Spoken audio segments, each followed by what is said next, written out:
मुलाच्या वाढदिवसासाठी भावासोबत कपडे आणून घराकडे जाताना उद्यानात झोका खेळताना पडल्याने महिलेचा मृत्यू झाल्याची घटना समोर आली आहे। आयशा रफिक नदाफ वय 26 राहणार शास्त्रीनगर असे त्या मृत महिलेचे नाव आहे। ही घटना रविवारी दुपारी 4च्या सुमारास मार्कंडेय उद्यानात घडली। आयशा यांच्या मुलाचा आज वाढदिवस होता। यासाठी त्या भावासोबत कपडे आणण्यासाठी बाजारात जात होत्या। घरी जाताना मार्कंडेय उद्यानात झोका खेळण्याचा त्यांना मोह झाला। यामुळे त्या झोका खेळण्यासाठी जाऊ असे भावाला सांगत होत्या। भावाने विरोध केला, पण तरीही आयशा या तेथे खेळायला गेल्या। तेव्हा झोका खेळताना तोल जाऊन त्या डोक्यावरच पडल्या।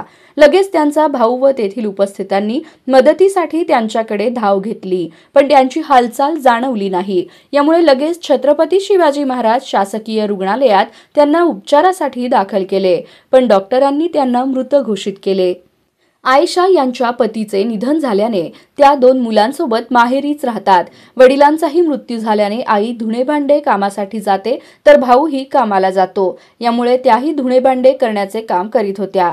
त्यांच्या जाण्यामुळे दोन्ही मुले अनाथ झाल्याने नागरिकांमधून हळहळ व्यक्त करण्यात येत आहे।